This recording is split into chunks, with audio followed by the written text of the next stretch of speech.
Broadcasting from a galaxy very, very near you, I present to you Rosalind Barr, Umesh Agnew, Andrew McCracken, Coulter Beeson, Zachary Schneider. We'd like to present to you Valemount Live. Hi, I'm Umesh Agnew, and welcome to Valemount Live, your locally produced live broadcast. Our topic of the week is the Robson Valley Music Festival. We'll have a great performance by Rachel Van Zanten and interviews with a number of festival goers. Following that, Rosalind will share her opinion on the Robson Valley Music Fest. We'll also have a sit-down with Jordan Barr. He talks about his amazing experience planting trees for 3 summers. Our interesting facts specialist, Justice Fontaine-Losa, will join us to give everyone a reality check. This year, the first ever World March is going to circle the earth calling for an end to war and violence. Earlier this week, we were joined by one of the organizers of the march. Alright, so we're here today with John Grogan, and he's an organizer for the World March for Peace and Nonviolence. So what is this World March for Peace and Nonviolence?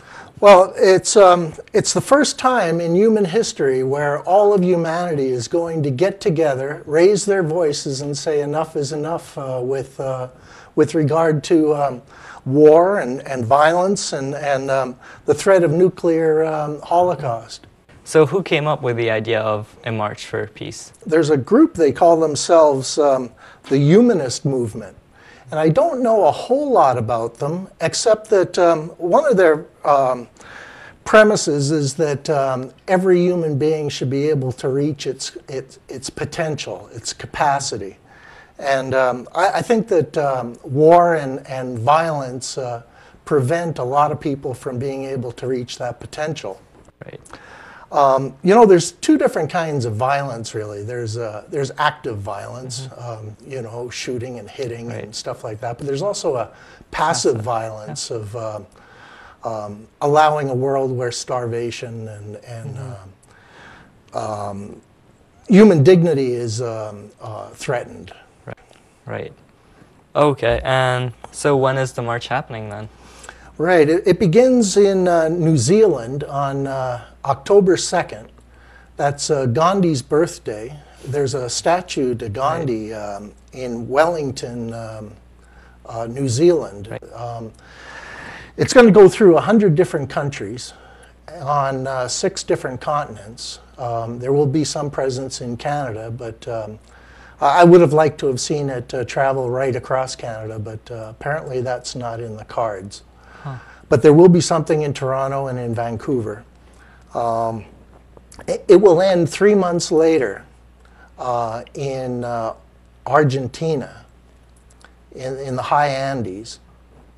All right, and okay, so tell us about how you got involved with the march. Oh, I gave that a little bit of thought. I was thinking you might ask me that question, and at first I had a hard time remembering. But 2 or 3 years ago, I went to Vancouver to the World Peace Forum and participated for about a week at the University of British Columbia. Then I got in contact with the Canadian organizers of the World March for Peace and Nonviolence, and we hit it off, and I'm on the committee. There's about 13 of us. And people bring strengths from different areas, like educators and community activists. Right. Which strength do you bring to the team? Oh, well, having lived in Valemount for like 30 years, and I was a substitute teacher for quite a few of those years. There was a program at the elementary school called Dusty Sneakers, where the kids run around the schoolyard and they accumulate their miles, and then they stretch it out on a map of Canada or 1 year Australia.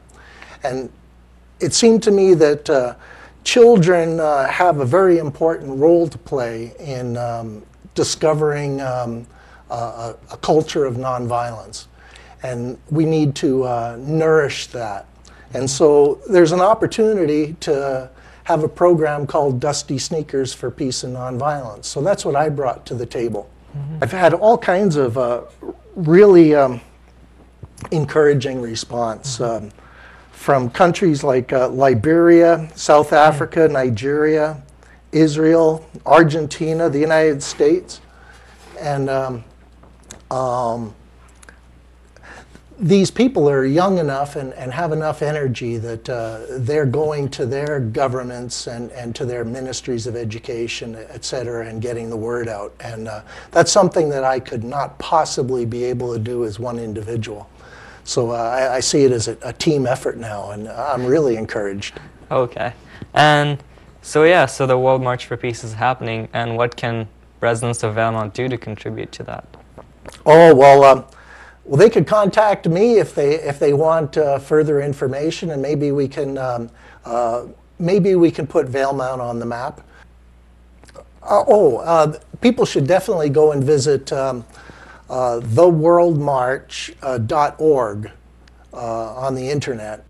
And I see you have some papers there. What are those for? Yeah, there's one of these other, there's so many opportunities, there's so many points of light that people are becoming involved. So one of the things is there's a World March for Peace and Nonviolence, basically an activity book, a coloring book that the Canadian organizers put together. And so I think this one's related to, children. All right. Yeah. So this was John Grogan talking about the World March for Peace and Nonviolence. Thank you. Yeah. Thank you, John. Hey, thank you very much. Yeah.